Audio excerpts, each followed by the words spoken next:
एक इंजीनियर से राजनेता तक का सफर तो शायद आसान रहा होगा, लेकिन उसके बाद एक मंत्री और उसके बाद विधानसभा अध्यक्ष, फिर सांसद और वहां भी पीठासीन पदाधिकारी के तौर पर लोकसभा में भी कार्यवाही का संचालन, इन तमाम जिम्मेवारियों को निभाते हुए जो अनुभूतियां बटोरी हैं इंदर सिंह नामधारी जी ने, अब उन पर जो है रोशनी डालेंगे नामधारी जी, और ये बातचीत अब आगे भी जारी रहेगी। 80 में पहली बार चुनाव जीते, बिहार विधानसभा पहुंचे।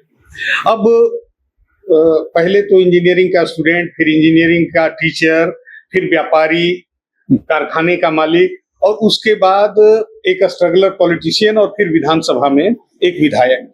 विधानसभा में जब पहली बार पहुंचे, क्या एक्सपीरियंस रहा आपका?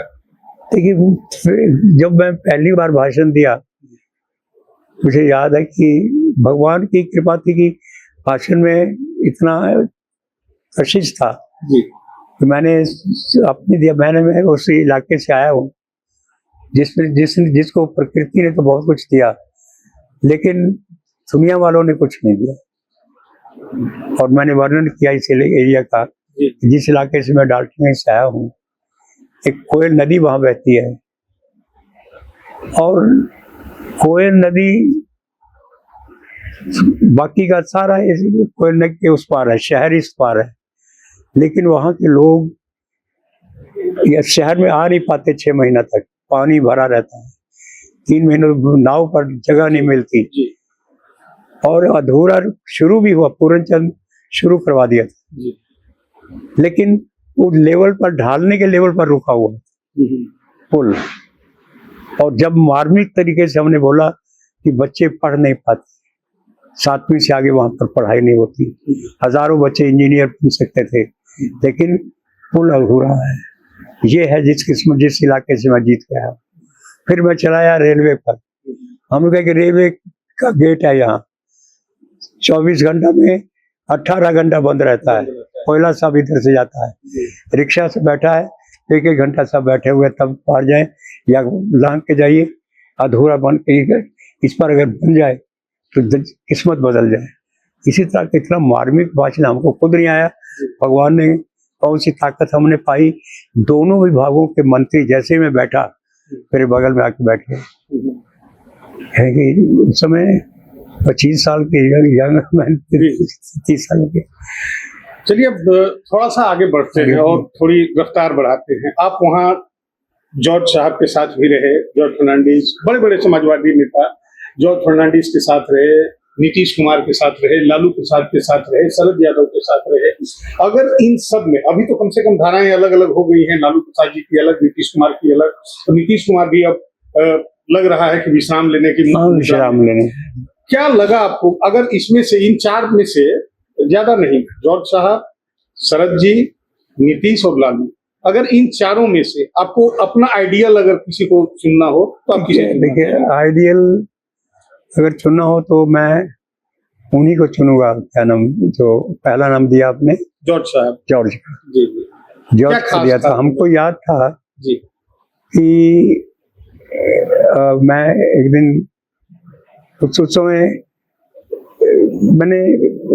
मेरी पीठ ठोकते थे बहुत, कहते थे कि तुम, आप पसंदीदा नेता तो रहे हैं आप। ये बाकी लालू यादव का एक अपना एक अलग दुनिया है जी। जब मैं भाजपा से जीत के, तो मैं भाजपा से गया जी। तो भाजपा के साथ वाजपेयी जी यहाँ मेरे जीतने के पहले 2 बार मेरे घर पर ठहरे थे, और मेरे भाषणों से बहुत खुश होते थे। शिवाजी मैदान में जब मैं पहले 5 मिनट 10 मिनट बोलता तो बहुत खुश होते, और उनका भाषण तो अपना अद्वितीय होता था, तो बहुत हमको मानते थे। तो अब लेकिन जैसे जैसे आदमी गया, तो मैंने कहा कि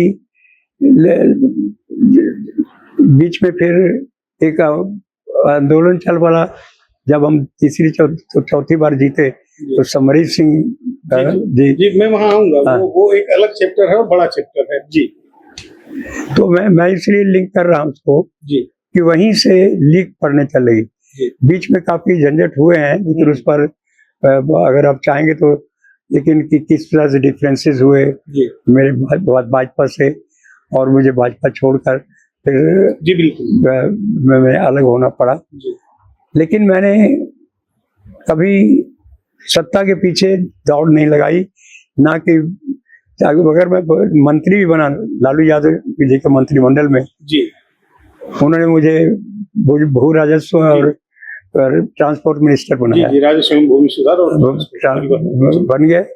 मैं अपना काम करता, और यहाँ तक कि जो एमएलए आते थे सीओ के, जो जनरली जमीन का काम होता है, जी, तो होते हैं जो जिस चाहता है कहाँ ट्रांसफर करना है इसका, हमकी कम से कम विधायक को इतना तो पावर होना चाहिए कि जो काम कहे ब्लॉक में अंचल में जाके काम हो जाए, जो कहोगे वो हम कर देंगे। जब आप मंत्री थे, भू राजस्व मंत्री, तो एक इंटरेस्टिंग वाकया, वो उस पर मैंने काफी काम भी किया था। उस समय जागरण अखबार में मैंने एक पूरी सीरीज भी लिखी थी रांची के भूमि घोटाले के बारे में। एक गुमनाम पत्र मंत्री को आता है और उसके बाद मल्टी लेवल इंक्वायरी शुरू हो जाती है। लोक लेखा समिति भी जांच करती है, सीआईडी भी जांच करती है, थानों में भी इंक्वायरी होती है। वो गोपनीय चिट्ठी प्रायोजित तो नहीं थी। आज बता दीजिए, अब तो आप सक्रिय राजनीति में नहीं है, आपको पीड़ा हुई हो रांची के भूमि घोटाले, आपने खुद मंगवाई हो, ऐसा कुछ तो नहीं था? उस समय मैं ही मंत्री था। जी जी बिल्कुल, आप ही मंत्री थे। लेकिन मुझे सच्ची में ये कोई गई हो, लेकिन मेरी जान, मैं इस मल्टी लेयर इंक्वायरी उस पर शुरू करवाई थी, हो गई शुरू। मतलब अब हो सकता है जब मेरे पास कोई सूचना आई हो, जी जी, तो हमने मुख्यमंत्री को लिख दिया हो या कुछ किया हो, आगे से प्रोसेस शुरू हो गया, लेकिन मैंने पीछा नहीं किया उसका। चलिए, मतलब आपने अपना काम कर दिया, बाकी इंक्वायरी शुरू हो गई। वो जनरली आता है तो आदमी अपने स्तर पर या नीचे के ऊपर कहते हैं कि इसकी जांच की जाए, मुझे से अवगत कराया जाए। अब हो सकता है कि मैंने ही दे दिया अफसर को कि जाइए जाके इसको दीजिए, लेकिन ये नहीं कि मैंने उसका पीछा नहीं किया, इसको ये किया।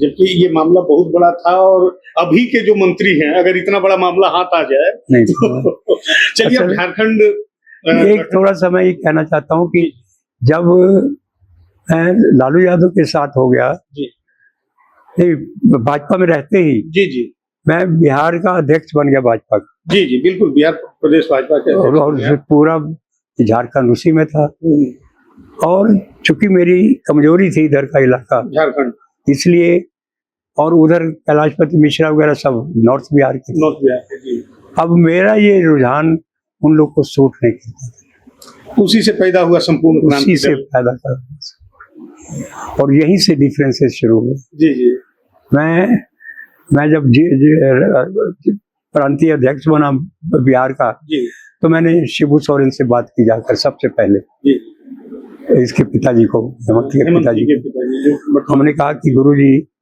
आप चाहते हैं झारखंड, मैं भी चाहता हूं झारखंड, अब मैं हो गया हूँ भाजपा का अध्यक्ष, आप चलिए और हम लोग मिलकर आंदोलन करें, ये आपको बहुत इंटरेस्टिंग लगेगी। जी जी बिल्कुल। हमने कहा कि आप चलिए, कहेंगे अच्छा आपके झारखंड की क्या कल्पना है? हमने छोटा नागपुर को, जो एक छोटा नागपुर है दक्षिणी बिहार, इसको झारखंड बना दिया है, बाकी बिहार कहें कि नहीं, हम बृहद बिहार झारखंड की कल्पना कीजिए, हम कुछ इलाका लेंगे बंगाल का, उड़ीसा का, और इसका भी मध्य प्रदेश का, जहाँ पर अभी बना है नया छत्तीसगढ़। जी जी, हमने कहा कि बंगाल के लोग देंगे आपको, बहुत कहे कि ना, झारखंड बनेगा तो बृहद झारखंड बनेगा। तब हमने कहा कि तब मैं चला अकेले, अपने स्तर से। और संयोग क्या था कि 1988 में वो आगरा में सम्मेलन होता है ऑल इंडिया बीजेपी का, कैलाश जी, अडवाणी जी, सारे नेता, और मैंने ऑल इंडिया का था, और उसमें जो हाई लेवल कमेटी हो रही थी, उस बैठक में चूंकि प्रदेश का अध्यक्ष था मैं बिहार का, एक बड़ा प्रदेश था, मैं भी बैठा हुआ था, तो उस समय यही इन लोगों ने रेजोल्यूशन लिया कि अगर बिहार बना, अगर भाजपा कभी सत्ता में आई केंद्र की, तो 2 राज्यों में हम लोग नए प्रांत बनाएंगे, एक जो उत्तर प्रदेश है, इसमें से काटेंगे उसे उत्तराखंड, और दूसरा मध्य प्रदेश है, यहाँ से काटेंगे छत्तीसगढ़। हो गया, 2 घंटा बहस हुई, और जब घोषणा हुई तो हम खड़े हो गए, हम कि मैं बिहार का अध्यक्ष हूँ, आपने 2 बड़े राज्यों की बिहार को छोटा राज्य नहीं है, और उसका छोटा नागपुर इलाका जंगल से, नदियों से, खदानों से भरा पड़ा है। अगर वो अलग हो जाए तो पूरे हिंदुस्तान का टॉप हो जाएगा। गरीब भी वहां पर है, जिसकी कोख में तो अमीरी, लेकिन गोद में गरीबी। जी जी जी। और सुन के उस पर आडवाणी जी भी रुक गए। दो की तो घोषणा हो गई थी, कहेंगे भाई नामधारी जी नए अध्यक्ष बने हैं बिहार के, इनके पर भी थोड़ी चर्चा हो जाए। 1 घंटा उस पर बहस हुई। जो दक्षिण बिहार के हैं वो हम पर एकदम गर्म हो गए। उत्तर बिहार। उत्तर बिहार। और वहीं से डिफरेंसेस शुरू हुआ, कैलाशपति मिश्रा वगैरह, कि हम लोग इतने पुराने, और वहीं पर फिर 1 घंटा के बाद घोषणा करते हैं आडवाणी जी, नहीं पहले वाले प्रस्ताव में संशोधन किया जाता है कि झारखंड नाम, अगर बीजेपी की सत्ता मिली तो 3 राज्य बनेंगे, 2 वो और तीसरा वनांचल। नाम आया वनांचल, अब पास हो गया, और संयोग से 2000 ईस्वी में बन गई, सत्ता में आ गई। अब झारखंड की राजनीति में आते हैं। आप विधानसभा के अध्यक्ष बने पहले, और मैं समझता हूं कि एक स्कूल आपके नेतृत्व में शुरू हुआ, और जहां लोगों ने विधायी कामकाज जो है सीखना शुरू किया। वहां तो मैं बेलाग होकर बोलना चाहूंगा कि इस इलाके के जो एमएलए बिहार विधानसभा में बैठते थे ज्यादातर तो बैक बेंचर ही हुआ करते थे, ये मान्यता है। अगर आप जैसे कुछ मतलब कि जो है विपक्षजन जो उस समय विधानसभा में जाते थे उनको छोड़ दिया जाए तो ज्यादातर, हालांकि इस इलाके ने मुख्यमंत्री भी दिया है, केवी सहाय और ये लोग रहे हैं, लेकिन मैं बिंदेश्वरी दुबे भी इस इलाके से गए हैं। लेकिन मैं ये समझना चाहता हूं कि जब झारखंड में विधानसभा का अध्यक्ष आप बने तो कई चीजें आपके समय में, अब तो एक तरह से ठहराव सा दिख रहा है, लेकिन आपके समय में कई चीजें, उसमें दिक्कत ये थी ना जी जी, एक नया राज्य बना था जी, नया राज्य बना, तो जो मुझे एक सुविधा ये हुई कि बिहार में जब मैं मंत्री नहीं बना था जी जी, तो यहाँ पे जो वहाँ के अध्यक्ष थे वो मेरे भाषण से बहुत प्रभावित होते थे। तो उन्होंने 5 पार्लियामेंट में मुझे मौका मिला, पार्लियामेंट को चलाने का, प्रिजाइडिंग अफसर। पार्लियामेंट में इसलिए बनाया गया मुझको कि मैं बिहार में झारखंड का स्पीकर रह चुके थे, लेकिन वो झा जी थे वहाँ पर अध्यक्ष बिहार विधानसभा शिवचंद्र झा। हाँ, शिवचंद्र झा, नहीं शिवचंद्र नहीं, राधानंदन झा, सॉरी जी, राधानंदन वो मंत्री थे, राधानंदन झा थे। मेरे भाषणों से बहुत प्रभावित होते थे। तो उन्होंने मुझे 5 लोग जो चुने जाते हैं कि आपको हाउस चलाना है, जब स्पीकर नहीं है तो उन 5 में से किसी को आप जाइए चेयर पर। तो हमको बार टाइम मिलता था। बिहार से ही लेके आए थे आप? जी जी। इसलिए बिहार से मैं, लोग मेरे कुर्सी पर जाने पर कोई ना तो नाराज होता था, हंसते हंसते टाइम से होते थे, बीच बीच में समझाते भी थे कैसे नहीं ऐसे करो। तो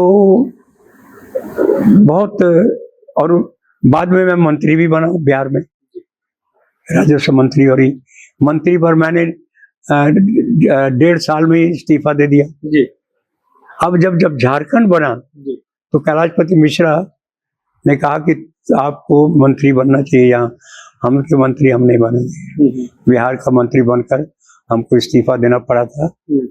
उसकी भी कहानी है कि टाटा में चुनाव हमको लड़वा दिया लालू ने, और वहाँ जो एक 85 कॉलोनी थी जो लोगों ने अपने अपने मकान बना लिए और टाटा की लीज थी जी। तो जहां मैं जाता था कहते देखिए अगर आप जीत गए तो हम लोग मकान बना लिए हैं, अफसर लोग पैसा लेते हैं, साल का देते हैं, और उसके बाद हम लोग को जो भी कीमत हो लेके हम लोग को, हम की जीत के तो करेंगे। ये भी आपको थोड़ा सुनाई दे। तो जब रिजल्ट निकल गया तो हमको याद था कि 85 कॉलोनी में वादा किया, सैकड़ों बड़ी बड़ी बिल्डिंगें हैं जी। और मैंने जैसे ही रिजल्ट निकला और मैंने लालू यादव को चिट्ठी लिखी कि आपके कहने पर मैंने टाटा में चुनाव लड़ा, ठीक है, ज्यादा वोटों से तो नहीं, बहुत कम्पिटिटिव, उसका हम सुन रहे थे, जो भगवान कृष्ण बना था, उनका बेटा जो है, नहीं, भगवान कृष्ण जी, जो महाभारत में, महाभारत में, जी जी, कौन, भारद्वाज, अच्छा, नीतीश भारद्वाज, नीतीश भारद्वाज, हाँ, वो भी चुनाव लड़े थे। हाँ, उससे मेरी टक्कर हुई थी। अच्छा अच्छा, आप उनके खिलाफ लड़ रहे थे? उनके खिलाफ लड़े थे, जी जी और वो अभी उसका हम सुन रहे थे, उसका जी, आगे साहब नामदारी से लड़ने के बाद लगता था कि जीतेंगे कि नहीं जीतेंगे। मतलब खाली उनको औरतों ने, कठिन लगा, खाली औरतों ने जल कर दिया, हाँ, और बिना कोई जगह के वो वहां के लोगों ने मेरी इतनी मदद की कि 50,000 वोट का फर्क था, उनका 3,000 था, हमारा 2,000 के था। तो वही कहा कि साहब लगता था कि बड़ी मुश्किल से जीतेंगे, और तो मैंने तब क्या हुआ, तो उस समय हम जाते थे जब टाटा में, इसी बीच में हमें भारद्वाज का भी बता दिया आपको, जी जी, कि कैसे, हाँ, उसकी टिप्पणी थी, हम सुन रहे थे। तो वो जो 85 बस्तियों का जो है, तब उस अभी भी वो पीड़ा जारी है, जारी है। जी, हुआ ये, मैंने जैसे ही लौटा मैंने एक चिट्ठी बनाई और लालू यादव को दी। हमने कहा कि मैं राजस्व मंत्री हूँ, और राजस्व मंत्री के नाते ये जमीन के झगड़ों का सब काम, और टाटा में आपने मेरे से लड़वा दिया, लेकिन जहां जाता था लोग कहते कि हमारी समस्या, सबसे मैंने वादा किया है, वो कहते थे कि जो सरकार को लेने ले ले, अब हम लोग के मकान काहे तोड़ेगी, बनाते समय रोक देते। अब ठीक था, टाटा की लीज थी, हम टाटा में काम करते थे, क्वार्टर मिला था, उसी में बढ़ा दिया अपना मकान।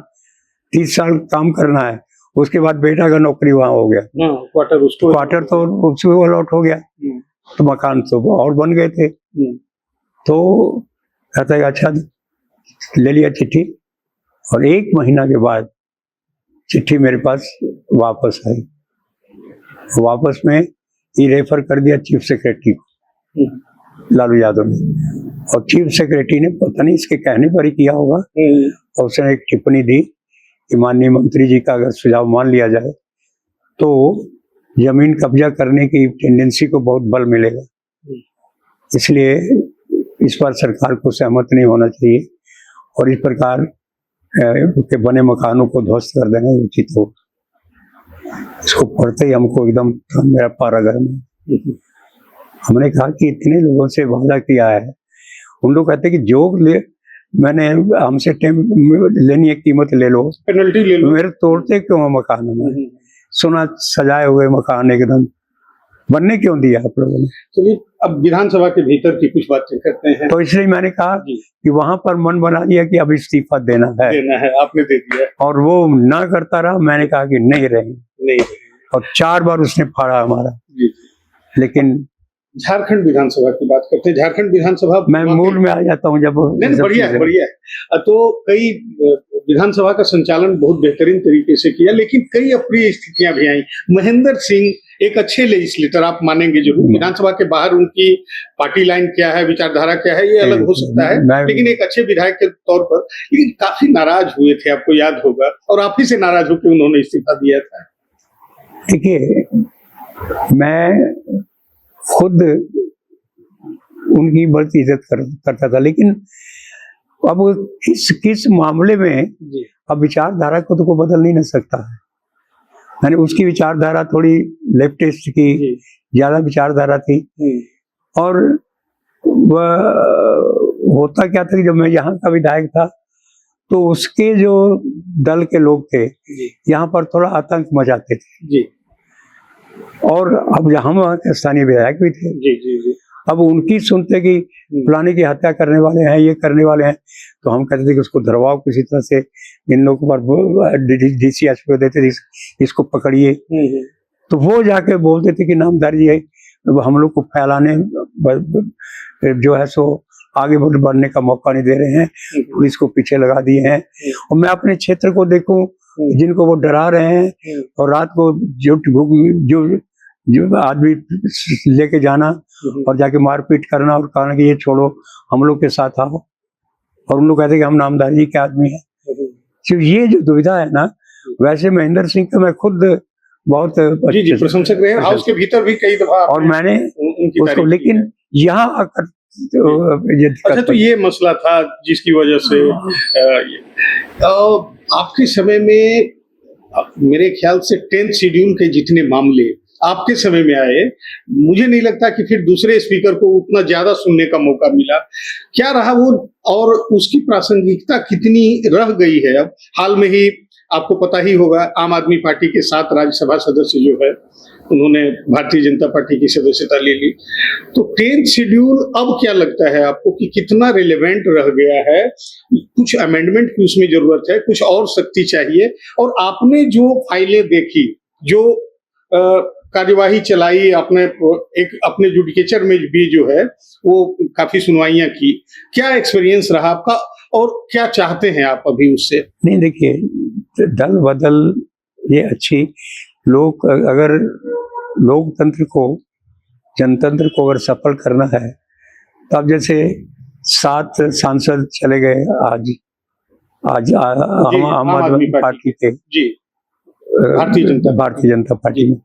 अब बताइए, किस भी तरह से अगर केजरीवाल ने लिया हो इनको, पैसा दे के कैसा दे के क्यों भी हो, लेकिन 7 सांसदों राज्यसभा के मेंबर का एक साथ दल बदल के चले जाना, ये लोकतंत्र के, जैसे कहा है ना, लोकतंत्र के लिए घातक है जी।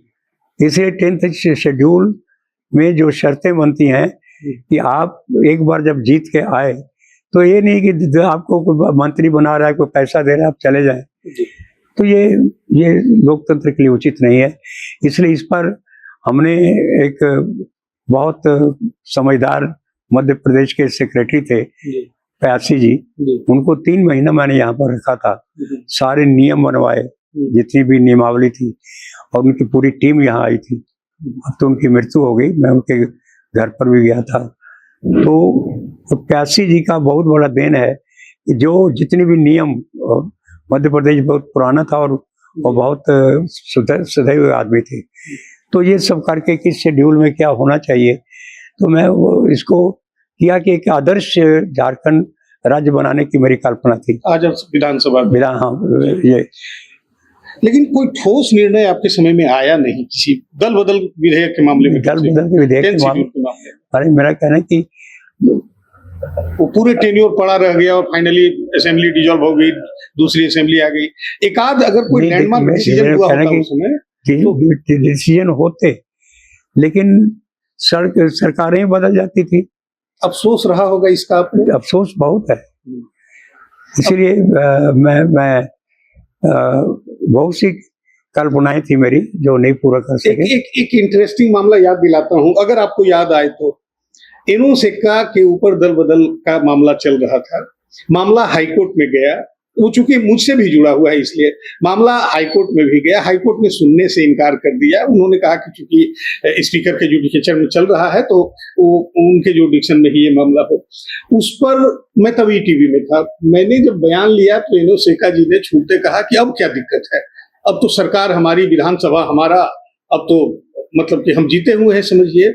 और जहां तक मेरी जानकारी है, ये उनकी बाइट थी, उनका जो बयान था, उसको आपने अपनी प्रोसीडिंग में भी डलवाया था, क्या ये सही है या आपको याद है? देखिए, मुझे याद नहीं है जी, लेकिन ऐसा कहा था उन्होंने, पता नहीं। एनोसेका चूंकि इसी एरिया का था, छोटा नागपुर सिमडेगा साइड का, तो मेरी थोड़ी सहानुभूति रहती थी, लेकिन इन लोगों ने धोखा दिया तोड़कर सरकार को। मैंने तो उसके बाद इस्तीफा दे दिया जी। जैसे ही जी, मैं ज्यादा दिन नहीं रहा हूँ जी। और एनोसेका और जो मुख्यमंत्री बना था, कौन क्या, मधु कोड़ा ने हमको फोन किया जी। मधु कोड़ा ने फोन किया कि आप ही स्पीकर रहेंगे, मैं तो मुख्यमंत्री बन रहा हूँ आकर, ये टेलीफोन किया हमको जी।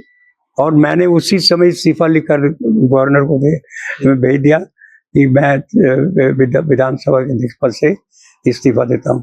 वो कहते हम आपको ही स्पीकर रखेंगे, ये आपको नहीं, तो एकदम उसी दिन आप मिला लीजिए जाकर। हम उनका फोन आता है, हम कहे कि मैं अब स्पीकर बनकर ये नहीं रह सकता हूँ और मैं इस्तीफा देके। लेकिन एक समय ऐसा आया जब सत्ता ने आपको भी थोड़ा सा आपके संयम को जो है हिलाने की कोशिश की, और वो पंक्ति अभी भी झारखंड की राजनीति में गूंज रही है। जी क्या आप कहेंगे या मैं कहूँ? आप कहिए। मेरे पैरों में घुंघरू बंधा दे तो फिर मेरी चाल देख ले। ये तो वो जब चुनाव होता है जी जी जनता को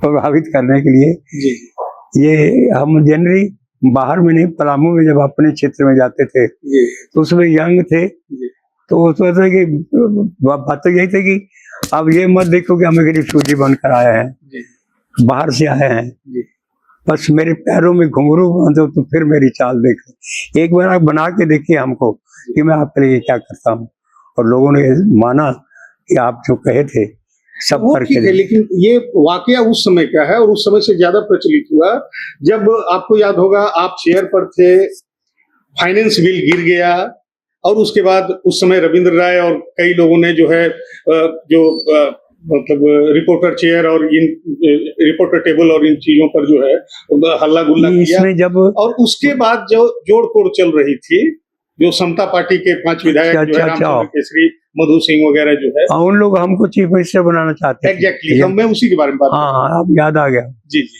देखिए वो ये है, उसमें जो उस समय के प्रतिपक्ष के नेता थे, जी क्या नाम है, स्टीफन मरांडी, स्टीफन राव जी वो भी आए थे मेरे घर पर। जी मेरे घर पर आ गए, ऐसे जैसे बैठे हुए थे, उन लोग ज्यादा नहीं थे, 3-4 आदमी थे, जी साथ में ये भी था, पलामू के 2 थे, जी मधु सिंह और ये उन्होंने कहा, हाँ रामचंद्र केसरी नहीं थे, जी वो था मधु सिंह, जी और उधर का था जो जिनकी डेथ हो गई है, जी धनबाद साइड का बच्चा सिंह। मंत्री था, बच्चा सिंह भी मंत्री थे, मंत्री बच्चा सिंह, जलेश्वर महतो थे, नहीं, ये सारे लोग थे। वो भी नहीं था। जी। अब समरीत सिंह थे, समरीत सिंह उसमें नहीं था। इन लोग आए थे 4-5 आदमी, जी इन्होंने कहा कि हम लोग नहीं, लेकिन लीडर ऑफ अपोजिशन भी था स्टीफन मरांडी, तो उसने भी कहा कि अभी मौका ऐसा है कि आपको हम लोग अपना समर्थन दे रहे हैं और आपको मुख्यमंत्री बनना है। हमने कहा कि देखो, मुख्यमंत्री बनने की उस समय मेरी कोई इच्छा नहीं है, लेकिन एक जिसको कहा जाए, जब उन लोग कहे कि अब हम जा रहे हैं, हम लोग 41 लोगों की, वो एक 41 लोगों की चीज दे दी इंदर सिंह नामधारी को मुख्यमंत्री बनने के लिए, इतने हम लोग, तो बहुमत तो था। लेकिन इसी बीच भाजपा को पता लग गया कि ऐसा काम होने वाला है, उससे उन्होंने इसको हटाकर और अर्जुन मुंडा को मुख्यमंत्री बनाकर गवर्नर को कह दिया दबा दो। हाँ, ये भीतर की बात, ये बात है। लेकिन मैंने कोई किसी को मुझे ये याद आता है कि हमको जो एयरपोर्ट का, रांची एयरपोर्ट का जो जहाज चलाता था, अच्छा, वो पटना में भी था जब हम मंत्री थे।